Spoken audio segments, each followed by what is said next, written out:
Hi, welcome to my series on fundamental movement. And so just a reminder, in case you're catching the fundamental list, in whatever order suits you, because it doesn't need to go in a specific order. I just like to start each of these out talking about what fundamentals are and some things that I appreciate about fundamentals.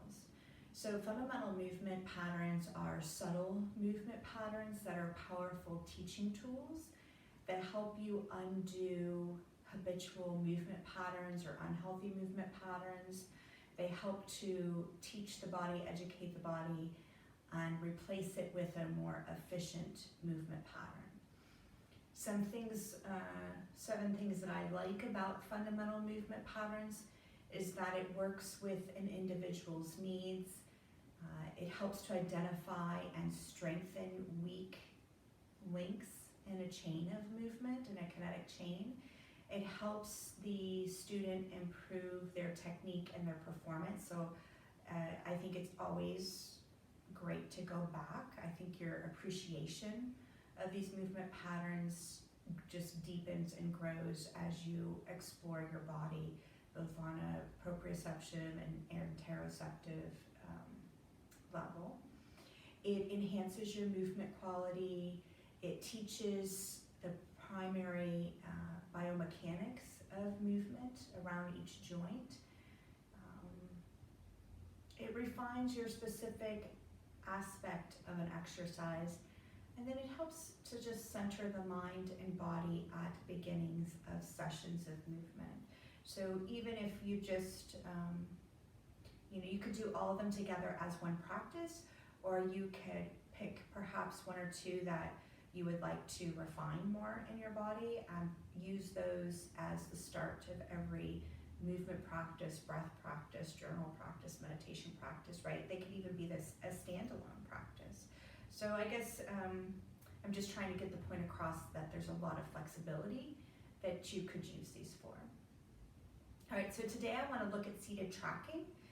Seated tracking helps you to improve your alignment and awareness from the hip to the foot, and it promotes correct alignment of the lower limb.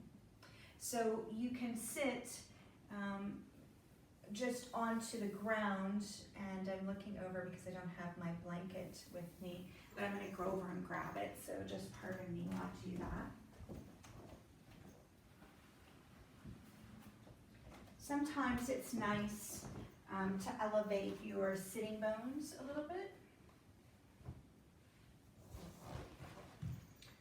So if you have a blanket at home, you can do that. But you'll sit with your legs extended and the feet flexed and kind of reaching out through the heels. So I'll give you a side view of this as well.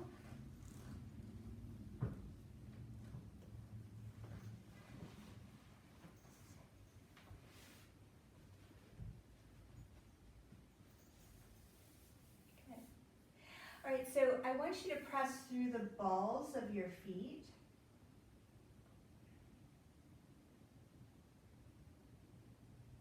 And I want you to look at your toes. So if all you see is your big toenail, you want to see all 10 toenails kind of looking back at you.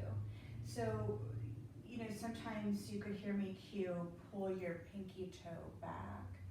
And I'm not just asking for just that particular toe. I'm asking for that whole outside of the foot to pull back, so that the foot isn't sickling and you can see it all. And I want you to lengthen through the feet, kind of softly pointing. And, let there be separation between the toes as well. You see if you can spread your toes wide. And notice, maybe one foot has more flexibility to spread the toes than others. And maybe you can notice a couple toes that are stuck together. I find that translates up the chain somewhere in the legs. So now we've kind of played around with that alignment. Let's start in parallel foot position. and pull the whole foot back towards you. And again, you're lengthening out through the hips. And then go to that soft point. And then pull the whole foot back, and you'll feel how your kneecaps lift up, how they're tracking, and then we'll go to that soft point. And then we'll draw it back again. And back. So you're stretching your legs kind of out into infinity as you're doing this.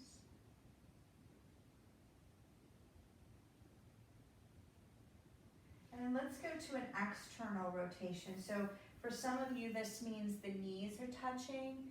For some, perhaps the heels are touching. And we'll do the same thing where you're drawing the knees close towards one another as you flex the foot and point the foot. You'll see it's still stretching out from the legs, but perhaps you feel a little different musculature being used. And I can still see all 10 of my toes.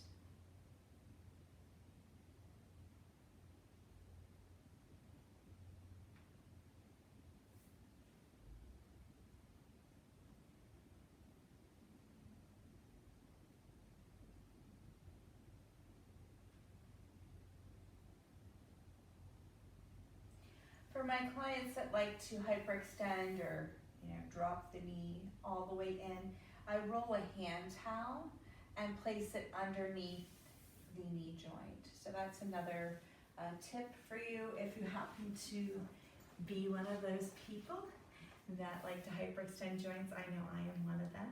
And so sometimes I still go back and put a towel underneath, but I did that for every time I would practice in the beginning. Thanks so much for exploring seated tracking. I hope that this helps you to stretch your legs into infinity.